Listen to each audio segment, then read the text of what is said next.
أشهد أن محمد رسول الله.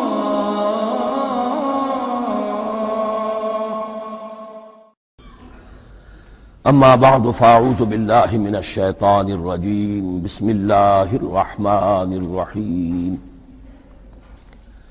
الحمد لله رب العالمين الرحمن الرحيم مالك يوم الدين إياك نعبد وإياك نستعين اهدنا الصراط المستقيم صراط الذين أنعمت عليهم غير المغضوب عليهم ولا الضالين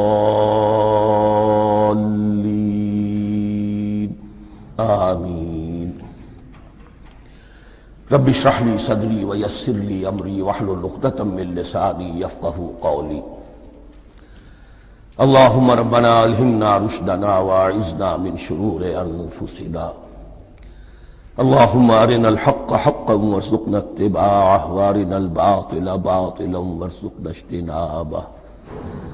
اللهم ربنا يسر لنا أمورنا كلها وأتمم لنا بالخير وتقبل منا فإنك خير المتقبلين آمین یا رب العالمین.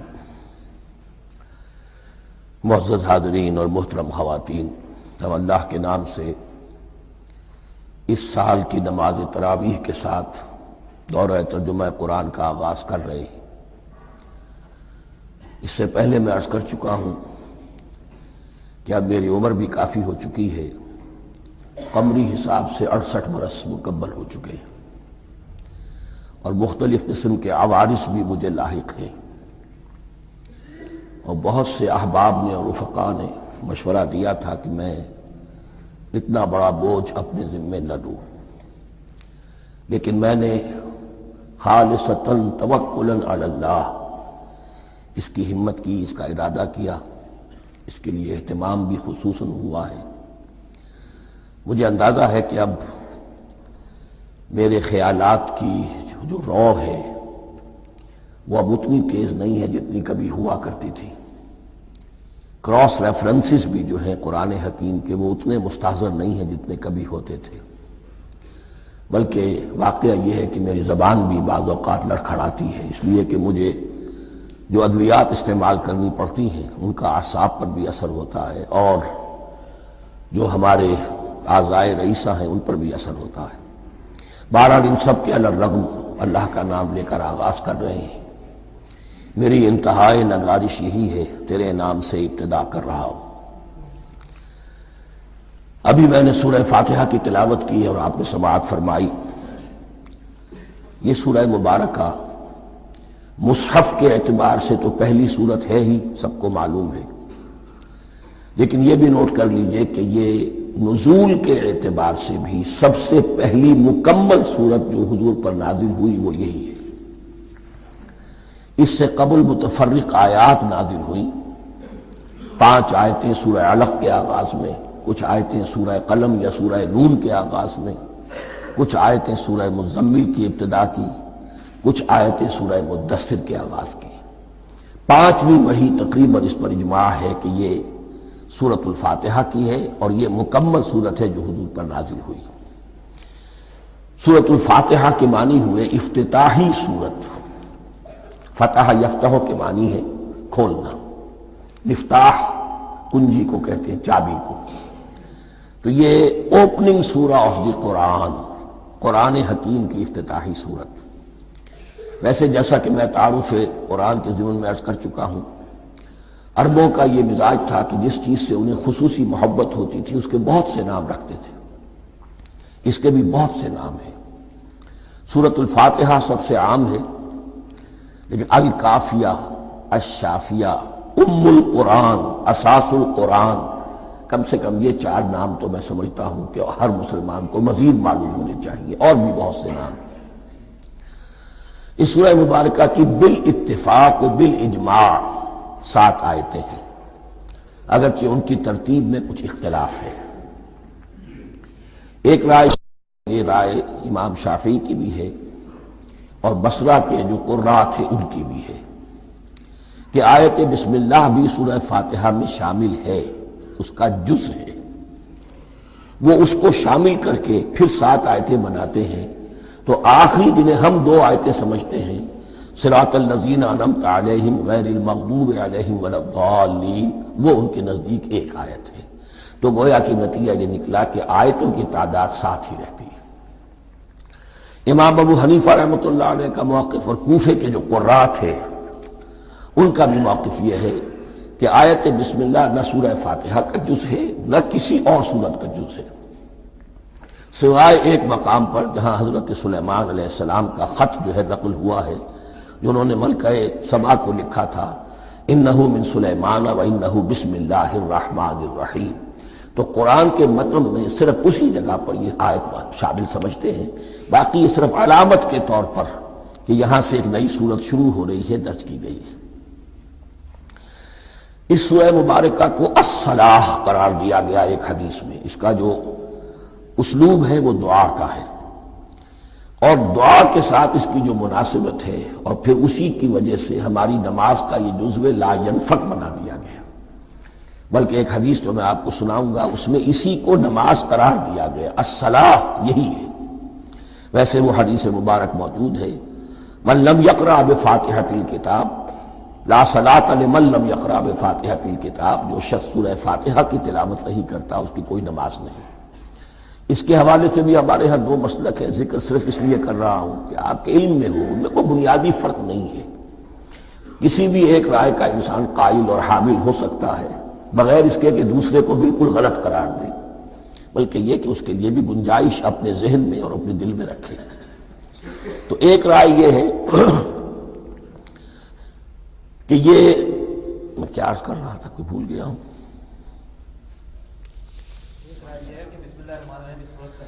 جی، اور دوسری آیت یہ ہے کہ اس کا حصہ نہیں ہے، اسی اعتبار سے یہ کہ یہ سورہ مبارکہ نماز میں پڑھی جانی ضروری ہے، لا صلاۃ لمن لم یقرأ بفاتحۃ الکتاب۔ البتہ یہ اختلاف ہے، یہ بات جو میں ذکر کر رہا تھا جو ذہن سے نکل گئی، کہ آیا مقتدی جو ہے امام کے پیچھے کھڑا ہو کر جب نماز پڑھ رہا ہو تو کیا اس صورت میں بھی اس کے لیے لازم ہے کہ سورہ فاتحہ پڑھے؟ اس میں 2 رائے ہو گئی، بلکہ 3۔ ایک رائے انتہائی ہے اور وہ فقہ حنفی کی طرف منسوب ہے کہ اگر آپ امام کے پیچھے مقتدی کی حیثیت سے نماز پڑھ رہے تو کسی بھی رکعت میں آپ سورہ فاتحہ نہیں پڑھیں گے۔ ایک دوسری بالکل برعکس رائے ہے، وہ امام شافعی رحمۃ اللہ علیہ کی ہے کہ ہر حالت میں چاہے امام جہری رکعت پڑھا رہا ہو جس میں وہ بلند آواز سے سورہ فاتحہ پڑھ رہا ہو اور چاہے وہ سری رکعت ہو، ہر حالت میں مقتدی کو بھی پڑھنی ہے۔ ایک تیسری رائے بین ہے، وہ امام مالک کی ہے رحمۃ اللہ علیہ، کہ جو سری رکعت ہے جس میں کہ امام بھی خاموشی سے پڑھ رہا ہے مقتدیوں کو بھی پڑھنی چاہیے، جو جہری رکعت ہے جس میں کہ امام بلند آواز سے پڑھ رہا ہے اس میں مقتدیوں کو خاموش رہ کر پوری توجہ جو ہے سننے پر صرف کر دینی چاہیے۔ اذا قرئ القرآن فاستمعوا له وانصتوا، جب قرآن پڑھا جا رہا ہو تو پوری توجہ اس کے پڑھنے پر مرکوز کر دو اور خود خاموش رہو۔ میرے اپنی رائے میں یہ تیسری رائے سب سے زیادہ صائب ہے اور اس میں کسی طرح کی بھی کوئی پیچیدگی پیدا نہیں ہوتی۔ بہرحال اس سورہ مبارکہ کا جو اسلوب ہے میں نے عرض کیا دعائیہ ہے، البتہ قرآن مجید کے علم اور حکمت کے اعتبار سے، اس کے فلسفے کے اعتبار سے ایک بات سمجھ لینی چاہیے۔ قرآن کا فلسفہ یہ ہے کہ بنیادی ہدایت ہر انسان کے دل میں موجود ہے، بالقوہ، پوٹینشلی۔ یہ جو قرآن مجید یا اللہ کی کتابیں نازل ہوتی ہیں یہ انہیں ایکٹیویٹ کرتی ہیں، وہ اندر کی جو ڈورمنٹ کانشسنس ہے، خوابیدہ شعور جو ہے اسے بیدار کر کے اور پھر یہ کہ اسے اجاگر کرتی ہیں۔ ہر سلیم الفطرت انسان اور سلیم العقل انسان، 2 سلامتی شرط ہیں۔ سلیم الفطرت، نیچر پرورٹڈ نہ ہو، فطرت مسخ نہ ہو گئی ہو، عقل سلیم ہو، ان دونوں چیزوں کا نتیجہ یہ نکلتا ہے کہ وہ انسان از خود بغیر کسی وحی کی رہنمائی کے بغیر کسی نبی کی تعلیم کے سے استفادہ کیے ہوئے از خود بھی کچھ حقائق تک پہنچ جاتا ہے۔ اور وہ حقائق کیا ہے؟ نمبر ایک یہ کہ اس کائنات کا ایک خالق ہے اور وہ ایک ہے، اور وہ تمام صفات کمال سے متصف ہے۔ نمبر دو یہ کہ انسان کی زندگی صرف یہ زندگی نہیں ہے، بلکہ ایک اور زندگی ہے کہ جس میں اس زندگی کے اعمال کے نتائج برآمد ہوں گے۔ یہ دو باتیں، اس کی زیادہ وضاحت کے ساتھ جو ہے اس کا تذکرہ آئے گا سورہ لقمان میں، جہاں حضرت لقمان کی شخصیت کا تذکرہ ہے۔ لیکن یہاں صرف یہ بات سمجھ لیجئے کہ قرآن کا فلسفہ یہ ہے کہ ہر انسان میں، ہر فرد نوع بشر میں جو اپنی ولادت کے وقت مسلم ہوتا ہے، حضور کی حدیث ہے کل مولود یولد علی الفطرہ ابواہ یحودانہ او ینصرانہ او یمجسانہ، ہر بچہ نوع انسانی کا فطرت اسلام پر پیدا ہوتا ہے، وہ فطرت کے اندر وہ ہدایت ودیت ہے۔ اب اگر وہ فطرت بس نہیں ہوئی اور عقل جو ہے وہ صحیح رخ پر کام کر رہی ہے تو ان دو حقائق تک وہ انسان خود پہنچ جائے گا۔ لیکن ان دونوں حقائق تک پہنچنے کے بعد اب وہ دست بستہ دعا کرے گا کہ اے رب اب مزید ہدایت تو مجھے عطا فرما۔ ایک تو یہ کہ میں کیا کروں کیا نہ کروں، میری عقل اس میں ٹھوکر کھا سکتی ہے، میں کسی اچھی چیز کو بری سمجھ سکتا ہوں، کسی بری کو اچھی سمجھ سکتا ہوں، تو مجھے صحیح راستہ، صحیح راہ ہدایت پر چلا۔ یہ دعا ہے جو انسان کرتا ہے جبکہ وہ ایمان باللہ اور ایمان بالآخرہ تک خود پہنچ چکا ہوتا ہے، اور یہ سمجھتا ہے کہ صحیح زندگی کا رخ یہی ہے کہ جس رب کو میں نے پہچانا ہے کہ وہ اس کائنات کا خالق ہے اور مالک ہے اور رب ہے، میں اس کی بندگی کروں، اس کی اطاعت کروں، اس کا حکم مانوں، اس کے راستے پر چلوں۔ لیکن وہ راستہ کون سا ہے؟ اس کے لیے پھر دست بدعا ہوتا ہے کہ پروردگار تو میری رہنمائی فرما۔ یہ مقام ہے کہ جہاں آپ سمجھ لیجئے اپنے آپ کو بھی آج اس جگہ پر تصور کرتے ہوئے پھر اس سورہ مبارکہ کو پڑھیے کہ آپ اس مقام پر اللہ کے فضل و کرم سے پہنچ چکے ہیں کہ اللہ کو آپ نے پہچان لیا اور اس کی توحید کو جان لیا، اس کی جملہ صفات کمال سے آپ واقف ہو گئے۔ آپ یہ بھی جان گئے کہ بڑھ کر اس کے حضور میں حاضر ہونا ہے اور وہ حساب کتاب لے گا۔ پھر آپ نے یہ عہد بھی کر لیا کہ اب زندگی گزارنی ہے اس رب کی بندگی میں، اسی کی فرما برداری میں۔ اب یہاں کھڑے ہو کر آپ پوچھتے ہیں کہ اللہ مجھے وہ تفصیلی ہدایت عطا فرما، ایسا نہ ہو کہ کبھی میں کسی راستے پر چلتا ہوا کسی پگڈنڈی پر مڑ جاؤں اور وہ تھوڑی سی جو ڈیوییشن ہو میرے راستے کی وہ میری عاقبت کو برباد کر دے۔ یک لحظہ غافل گشتم و صد سال راہم دور شد، اس لیے کہ ہوتا یہی ہے سیدھے راستے سے ذرا سی کوئی پگڈنڈی جو ہے تھوڑے سے اینگل پر نکلی ہے، لیکن جب چلتے جائیں گے آپ تو جتنے آگے بڑھیں گے اس پر، اس راہ صراط مستقیم سے آپ اتنے ہی زیادہ دور ہوتے چلے جائیں گے۔ یہ ہے قرآن مجید کی حکمت اور فلسفے کے اعتبار سے اس سورہ مبارکہ کا مقام۔ اب آئیے ہم بسم اللہ کرتے ہیں۔ بسم اللہ الرحمن الرحیم، شروع کرتا ہوں میں اللہ کے نام سے جو رحمان اور رحیم ہے۔ اس پر کچھ گفتگو ہو چکی ہے تعارف قرآن کے ضمن میں کہ رحمان اور رحیم دو نام ہیں کہ جو رحمت کے مادے سے نکلتے ہیں۔ رحمان میں اللہ تعالیٰ کی رحمت کا جوش، ہیجانی کیفیت، طوفانی کیفیت، اور رحیم میں اللہ تعالیٰ کی رحمت کا دوام اور تسلسل۔ یہ دونوں کیفیات اللہ کی رحمت میں بیک وقت موجود ہیں، جس کا ہم تصور نہیں کر سکتے۔ ہم سمندر کو دیکھتے ہیں، متلاطم سمندر ہے، اس میں ہیجان ہے، طوفان ہے۔ دریا کو دیکھتے ہیں کہ وہ سکون کے ساتھ چل رہا ہے، خاموشی سے چل رہا ہے، بہہ رہا ہے، بس تسلسل کے ساتھ بہہ رہا ہے۔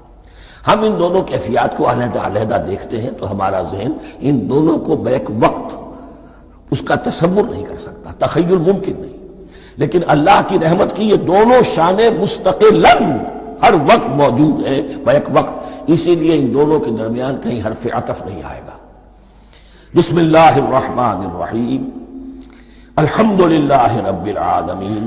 کل حمد، اور حمد کو ذہن میں رکھ لیجئے، حمد مساوی ہے تعریف جمع شکر۔ عام طور پر ترجموں میں ایک لفظ لایا جاتا ہے، کل تعریف اللہ کے لیے، یہ کافی نہیں ہے۔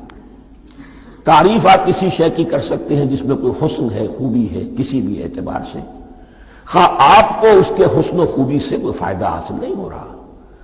ایک پھول ہے، بہت خوبصورت ہے، بس ٹھیک ہے، خوبصورت ہے، آپ نے کہا، تعریف کر دی۔ شکر کرتے ہیں آپ اس شے کا جس سے آپ کو کوئی فائدہ پہنچا ہو، استفادہ ہوا ہو، آپ کی کوئی ضرورت پوری ہوئی ہو، آپ کی کوئی مشکل رفع ہوئی ہو۔ اور آپ دیکھیں گے کہ حمد میں یہ شکر کا پہلو غالب ہے۔ جتنی بھی دعائیں ہیں حضور سے منقول، شکر کے مقام پر وہاں حمد آتا ہے۔ بھوک لگی ہوئی تھی، کھانا کھایا، الحمدللہ الذی اطعمنی وسقانی۔ اب یہاں دیکھیے ترجمہ تعریف نہیں، شکر ہے اس اللہ کا جس نے مجھے کھلایا اور پلایا۔ آپ بیت الخلاء سے باہر آئے، نجاستیں آپ سے دور ہو گئی، طبیعت میں انشراح ہوا، الحمدللہ الذی اذھب عنی الاذی وعافانی۔ وہ شکر ہے اس اللہ کا جس نے اذیت بخش چیزیں مجھ سے دور کر دی اور مجھے عافیت بخشی۔ تو یہ الحمدللہ رب العالمین، اللہ تعالیٰ کا حسن و کمال اور حسن و جمال اپنی جگہ بھی اس انتہا کا ہے کہ جتنی تعریف اس کا حق ہے ہم کر ہی نہیں سکتے، لیکن اس کے احسانات اور انعامات ہم پر اتنے ہیں کہ ہم ان کو بھی گن نہیں سکتے۔ لہذا ایک ہی احساء ہم نے کر دیا الف لام کے ساتھ، الحمدللہ رب العالمین۔ تمام تعریفیں اور کل شکر اللہ کے لیے ہیں کہ جو تمام جہانوں کا پروردگار ہے، رب ہے، مالک ہے۔ رب میں ایک مفہوم ہوتا ہے ربوبیت کا، اور اس میں مفہوم شامل ہوتا ہے تربیت کا، ربیانی صغیرہ۔ تو مالک ہونا اور تربیت دینا، آپ جس شے کے مالک ہوں گے آپ چاہیں گے اس میں بڑھوتری ہو، اس میں اضافہ ہو، وہ نشو و نما پائے۔ تو یہ دونوں چیزیں آپس میں ایک دوسرے کا جڑی ہوئی ہیں، پروردگار بھی اور مالک بھی۔ عام طور پر عربی میں رب کا لفظ مالک کے لیے آتا ہے، رب البیت، رب الدار، رب المال۔ تو مالک وہاں پر ظاہر بات ہے کہ اس سے مراد کیا ہے، مال والا، گھر والا، گھر کا مالک۔ تو کل شکر اور کل تعریف اس اللہ کے لیے ہے جو تمام جہانوں کا مالک بھی ہے اور پروردگار بھی ہے۔ الرحمن الرحیم، رحمان ہے اور رحیم ہے۔ اب دوبارہ اس کی میں وضاحت نہیں کروں گا۔ مالک یوم الدین، یوم دین کا مختار مطلق ہے۔ دین عربی زبان میں کہتے ہیں بدلے کو، دناہم کما دانو کما تدینو تو دانو، یہ کہاوت ہے۔ جیسے اردو میں ہم کہتے ہیں جیسا کرو گے ویسا بھرو گے، کما تدینو تو دانو، تو یہ ہے بدلہ۔ اس کا بنیادی مفہوم جو ہے وہ بدلہ ہے۔ تو بدلے کا ایک دن ہے جس دن فیصلہ ہوگا کہ کون کیا کما کر لایا ہے، اسے کیا بدلہ ملنا چاہیے۔ آیا اس کا برائیوں کا پلڑا بھاری ہے کہ اسے سزا ملنی چاہیے، یا اس کی حسنات اور نیکیوں کا پلڑا بھاری ہے کہ اسے جزا ملنی چاہیے، اس کا انعام اور اکرام کے ساتھ معاملہ کیا جانا چاہیے۔ وہ ایک دن ہے، اسے ہم یوم القیامہ کہتے ہیں۔ اور لیکن اصل بات جو یہاں کہی گئی، یعنی ایک جملے میں تین باتوں کا اعتراف ہو رہا ہے۔ بعث بعد الموت، ایک دن آئے گا کہ ہم مرنے کے بعد تمام انسان اٹھا لیے جائیں گے، پھر حساب و کتاب، پھر اللہ کے ہاں حاضری ہوگی اور حساب کتاب ہوگا۔ اور تیسرا یہ کہ اس حساب کتاب کے دن کا مختار مطلق اللہ ہے، یعنی کسی اور کو اپنے ذہن میں سہارا بنا کر آپ زندگی گزاریں کہ وہ مجھے چھڑا لے گا، یا وہ ہستی جو ہے اتنی زوردار ہے کہ وہ مجھے بچا لے گی، اس سے اپنے دل کو، اپنے ذہن کو بالکل پاک کر لیجئے۔ مالک یوم الدین، ایک دوسری جگہ پر قرآن میں آیا ہے، اس روز کوئی پکارنے والا پکارے گا، لمن الملک اليوم للہ الواحد القہار، آج کے دن کس کا اختیار مطلق ہے؟ اور پھر کہا جائے گا اللہ کے لیے، الواحد قہار، جو پوری طرح چھایا ہوا ہے، بس تولی ہے۔ تو مالک یوم الدین، جو جزا و سزا کے دن کا مالک ہے۔ اب یہاں سے کلام ایک رخ بدل رہا ہے۔ ابھی تک تو یہ غائبانہ انداز میں کلام ہو رہا ہے، اللہ سے خطاب نہیں آیا اس میں ابھی۔ الحمدللہ رب العالمین الرحمن الرحیم مالک یوم الدین۔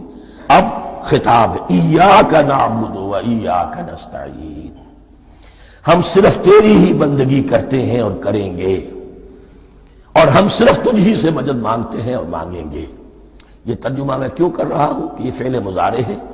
عربی زبان میں فعل مضارع حال اور مستقبل دونوں کو کور کرتا ہے۔ ایاک کا جو ہے مفعول فاعلی جو ہے، مفعول جو ہے اس میں ضمیر مفعولی، اسے پہلے لا کر حشر کا مضمون پیدا ہو گیا۔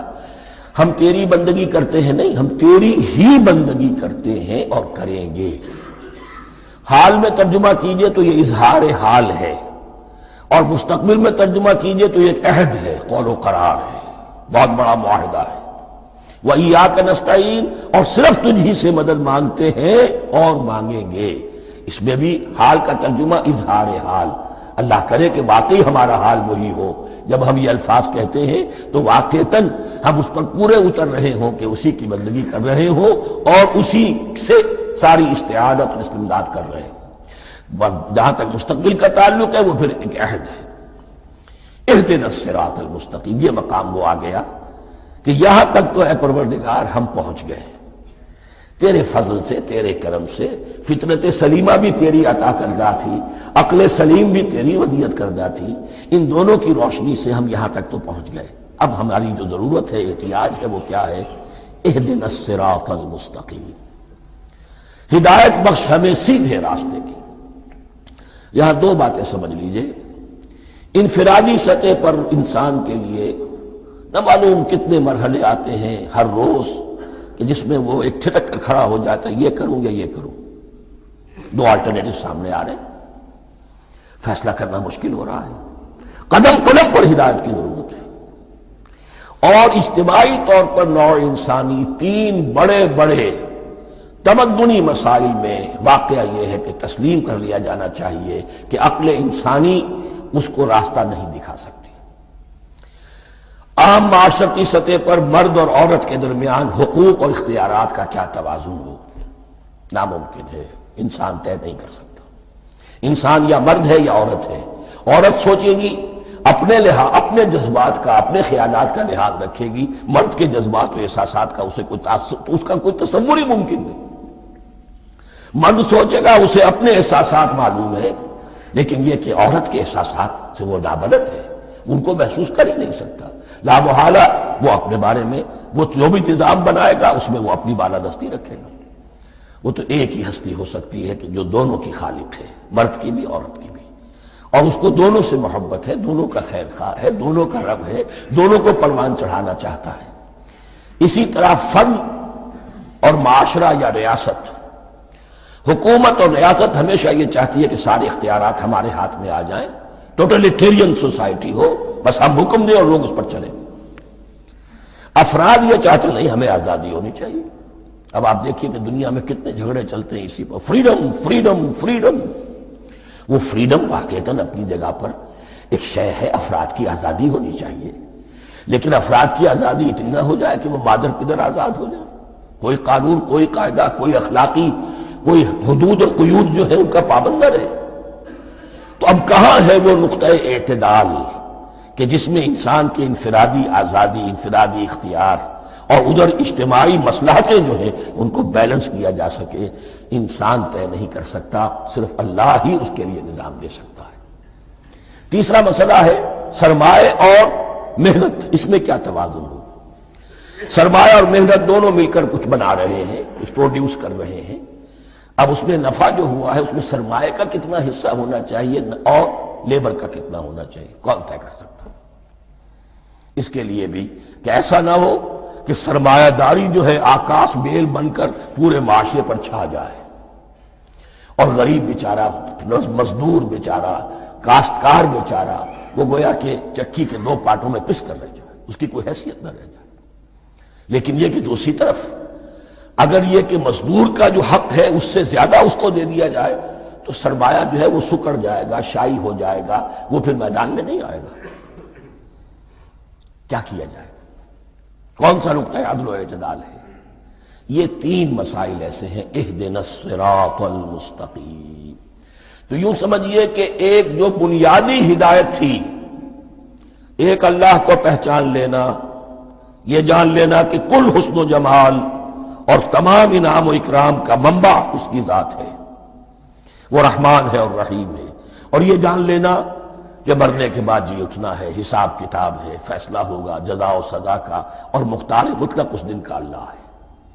پھر یہ عہد کر لینا ایاک نعبد و ایاک نستعین۔ اس کے بعد دعا، پروردگار ہمیں ہدایت پر قائم رکھ، ہماری ہدایت میں اضافہ فرما۔ اس ہدایت کے لفظ کو سمجھ لیجئے، بنیادی ہدایت، تفصیلی ہدایت، قدم قدم پر ہدایت، ہدایت پر ہدایت. والذین اہتدوا زادہم ہدی، جو لوگ ہدایت کے راستے پر آتے ہیں اللہ ان کی ہدایت میں اضافہ کرتا ہے. تو یہ قدم قدم پر ہمیں ہدایت کی ضرورت ہے اور مرحلہ وار ضرورت ہے. ہدایت اس کو بھی کہتے ہیں کہ کسی نے آپ سے کوئی پتہ پوچھا، آپ نے کہا ادھر جانا، پھر دوسری گلی میں مڑنا، پھر جانا دو تین لائٹیں چلے جانا، پھر مڑنا وغیرہ وغیرہ، یہ بھی ہدایت ہے. نظری طور پر آپ نے بتایا ہے. ایک ہدایت یہ ہوئی کہ بھائی میں چلتا ہوں آپ کے ساتھ، میں آپ کو وہاں پہ پہنچا دوں گا تاکہ آپ کو دقت نہ ہو، آپ نے منزل تک پہنچا دیا. ان دونوں کے درمیان، یہ تو میں نے ایک فرد کی مثال دی ہے، اللہ اور بندے کے درمیان نہ معلوم کتنے مراحل ہیں ہدایت کے. تو کسی وقت بھی انسان اپنے آپ کو ہدایت خداوندی سے مستغنا نہیں سمجھ سکتا، اور نہیں تو پروردگار جو ہدایت دی ہے اس پر ہدایت پر قائم رکھ. کیا پتہ شیطان کا کوئی حملہ، کیا پتہ ہمارے نفس کی کوئی شرارت کسی ایسے رخ پر ہمیں ڈال دے کہ اب تک کی ساری کمائی بھی ضائع ہو جائے. لہذا یہ نہ سمجھیے کہ جب یہ ساری چیزیں ان کو معلوم تھی، ان چیزوں کا تو اقرار کر رہے تو اب ہدایت کون سی مانگ رہے ہیں؟ تو ہدایت کا تو بڑا میدان کھلا ہوا ہے. اور اس ہدایت کی وہ جو میں نے آخری شکل آپ کو بتائی ہے کہ منزل مقصود تک پہنچا دے، یہ ہدایت بھی قرآن مجید میں اس معنی میں بھی لفظ آیا ہے کہ اہل جنت جب جنت میں داخل ہوں گے تو جو ترانہ حمد ان کی زبان پر اس وقت ہوگا وہ کیا ہے؟ الحمدللہ الذی ہدانا لہذا وما کنا لنہتدی لولا ان ہدانا اللہ. کل شکر اس اللہ کا جس نے ہمیں یہاں تک پہنچا دیا، ہدایت دی یہاں تک پہنچا دیا. اور ہم ہرگز نہ پہنچ پاتے، ہم ہرگز ہدایت یافتہ نہ ہو سکتے اگر اللہ ہی ہمیں ہدایت نہ دیتا. اہدنا الصراط المستقیم، سیدھا راستہ. صراط الذین انعمت علیہم، اب اس کی مزید وضاحت ہے. راستہ اس کا ان لوگوں کا جن پر تیرا انعام ہوا. یہ کون لوگ ہیں؟ اس کی وضاحت آپ کو ملے گی سورہ نساء میں. من یطع اللہ والرسول فاولئک مع الذین انعم اللہ علیہم من النبیین والصدیقین والشہداء والصالحین. چار طبقات ہیں منعم علیہم جن پر اللہ کا انعام ہوا ہے. چوٹی پر انبیاء کرام، اس کے بعد صدیقین کرام، اس کے بعد شہداء عظام، اس کے بعد عام صالح مسلمان صالح ہو. یہ بیس لائن ہے. اس سے اوپر کا درجہ شہداء کا ہے، اس سے اوپر کا درجہ صدیقین کا ہے، اور پھر اس سے اوپر کا درجہ انبیاء کا ہے. انبیاء میں سے پھر وہ بھی ہوتے ہیں کہ جو اولو العزم میں من الرسل ہیں. لیکن یہ چار طبقات ہیں، ان کے راستے پر ہمیں چلا. غیر المغضوب علیہم ولا الضالین، جو مغضوب علیہم نہیں ہوئے، جن پر تیرا غضب نہیں ہوا. اور غضب ہوتا ہے ان پر کہ جو ہدایت کے واضح ہونے کے بعد ہدایت کو ترک کر دیں، وہ ہے مغضوب علیہم. جنہیں ہدایت مل گئی ہو، ہدایت کو پہچان لیا ہو، پھر اپنی شرارت نفس کی وجہ سے، اپنی نفسانیت کی وجہ سے، اپنے تکبر کی وجہ سے، اپنے حسد کی وجہ سے وہ اس حق کو رد کر دیں، اس کو ترک کر دیں. ان پر اللہ کا غضب آتا ہے. اور اس میں اس کی بہت بڑی مثال تاریخ کے اعتبار سے یہودی ہیں. اللہ نے انہیں ہدایت دی، کتابیں عطا کی، تورات، انجیل، زبور، سینکڑوں نبی ان میں مبعوث کیے. 1400 برس تک نبوت کا تار ٹوٹا ہی نہیں، مسلسل. ابتدا میں بھی 2 نبی، موسیٰ اور ہارون، اور اختتام پر بھی 2 نبی، عیسیٰ اور یحییٰ علیہ السلام. اور ان کے مابین کوئی لمحہ نہیں آیا ہے تاریخ بنی اسرائیل میں جبکہ کوئی نہ کوئی نبی موجود نہ ہو. لیکن انہوں نے اپنی شرارت نفس کی وجہ سے ہدایت تورات سے بھی منہ موڑا، اور پھر سب سے بڑی بات یہ کہ ہدایت محمدی سے، ہدایت قرآنی سے بھی صلی اللہ علیہ وسلم منہ موڑا. وہ ہے مغضوب علیہم ولا الضالین، اور نہ ہی گمراہ ہوئے. یہ لفظ جو آتا ہے عربی زبان میں گمراہ کا بھی ہے اور تلاش حق میں بھٹکنے والے کا بھی ہے. ایک وہ شخص ہے جس پر حق ابھی واضح نہیں ہوا، وہ تلاش میں ہے، اس کے لیے بھی ضال کا لفظ آئے گا. اسی طرح کوئی شخص کسی کے عشق اور محبت میں ایسا ہو جائے، دیوانہ ہو جائے، اس کو بھی ضال کہتے ہیں. یعنی اس کے اوپر جذبات کا اتنا غلبہ ہو گیا ہے کسی کی محبت اور عشق کی بنا پر. تو حضور کے لیے یہ لفظ آیا ہے وَوَجَدَكَ ضَالًّا فَهَدَىٰ، اور یہ تو سورۃ الضحیٰ ہے، اکثر بیشتر لوگوں کو یاد ہوگی۔ تو یہ جو ضال کا لفظ ہے اس میں سمجھ لیجئے ضروری نہیں ہے کہ وہ گمراہ ہو، بلکہ وہ بھی کہ جو ابھی راہ ہدایت کی طلب میں اس کے حصول کے لیے اس کی تلاش میں کوشاں ہیں، اور وہ بھی کہ جو کسی مغالطے کی وجہ سے حق سے منحرف ہو جائے۔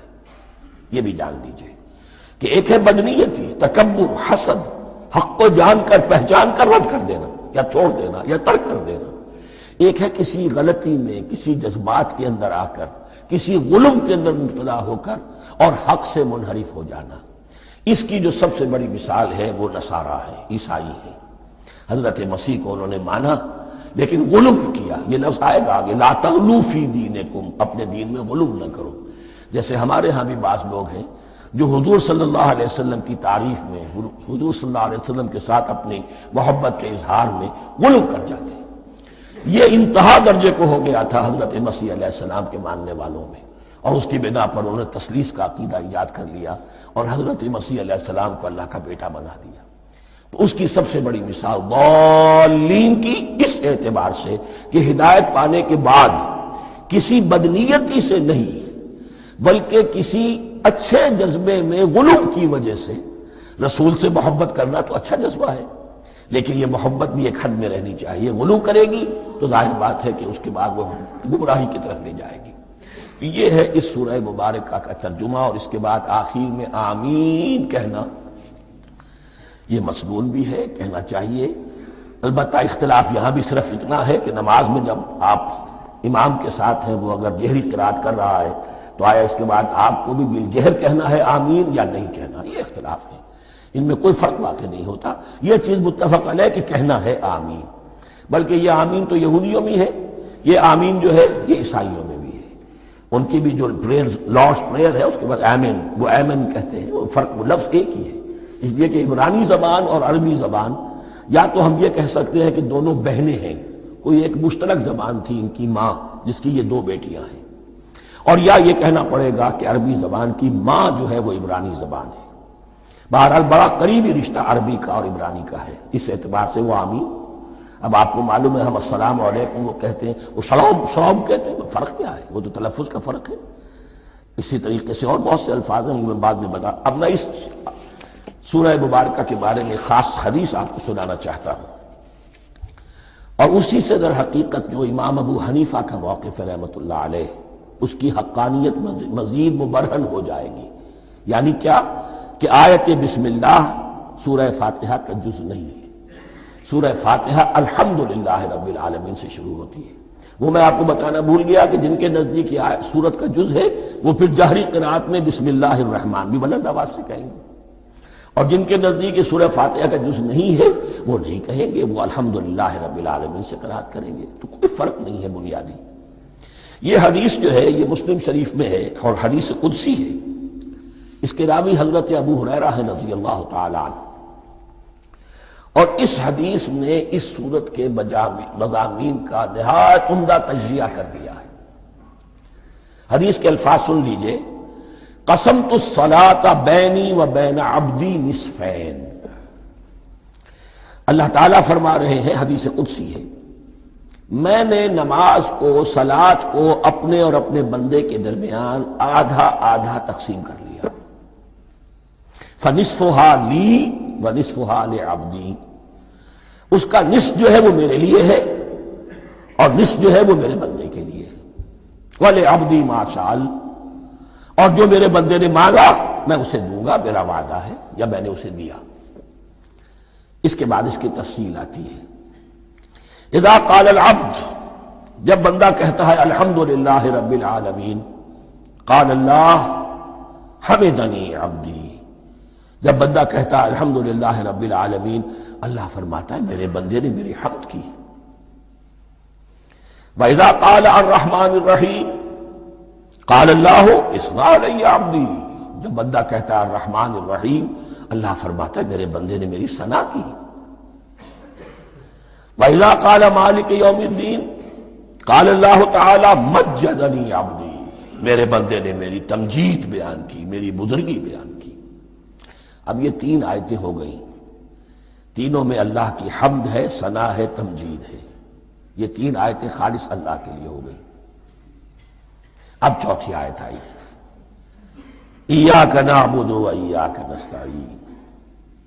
اس کے بارے میں جب بندہ کہتا ہے اذا قال العبد ایاک نعبد و ایاک نستعین، قال اللہ تعالی ھذا ما بینی و بین عبدی ولعبدی ما سأل.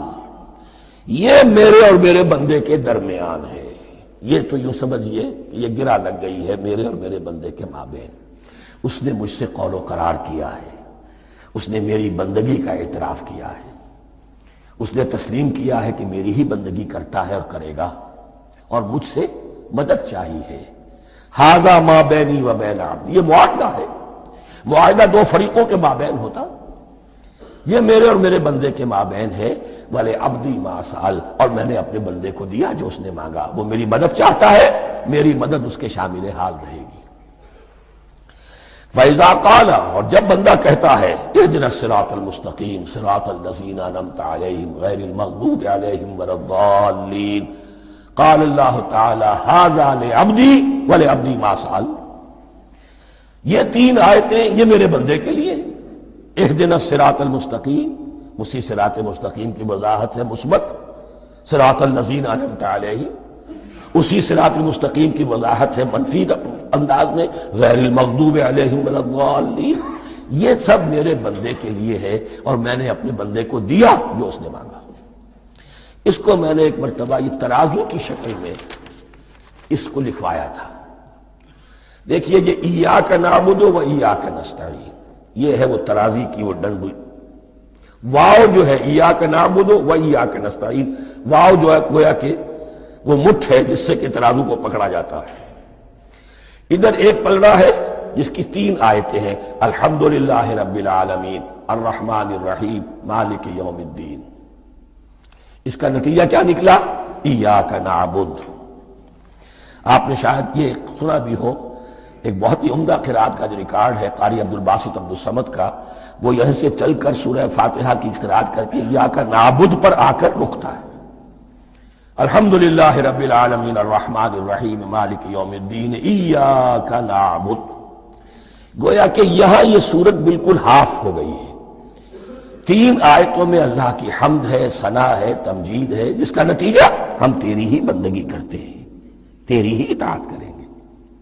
لیکن اب اس کے بعد سوال ایاک نستعین، اسی کی جو استعانت کیا درکار ہے ہمیں؟ ہدایت. ہدایت سب سے بڑی استعانت ہے، ہدایت ہی تو سب سے بڑی مدد ہے. اهدنا الصراط المستقیم صراط الذین انعمت علیہم غیر المغضوب علیہم ولا الضالین. یہ ایاک نستعین کے حکم کے ساتھ یہ تین آیتیں آ گئیں. اهدنا الصراط المستقیم صراط الذین انعمت علیہم غیر المغضوب علیہم ولا الضالین. قسمت الصلاۃ بینی و بین عبدی نصفین فنصفها لی ونصفها لعبدی ولعبدی ما سأل. اللہ تعالیٰ اس سورہ فاتحہ کا جو اصل مفہوم ہے وہ بھی ہمارے ذہنوں پر، ہمارے شعور کی سطح پر اسے اجاگر کیے رکھے. ہمیں توفیق دے کہ جب بھی پڑھیں، جب بھی سنیں تو وہ کیفیت اگر ہو جائے. اس لیے کہ ایک حدیث ہے کہ الصلاۃ معراج المومنین، نماز تو اہل ایمان کے حق میں معراج کے درجے میں ہے. اس حوالے سے ہم یہ سمجھ سکتے ہیں کہ کوئی وقت ایسا آ سکتا ہے کہ انسان کو واقعتاً، روح انسانی واقعتاً اللہ کے یہ جواب سنے. انہونی بات نہیں ہے.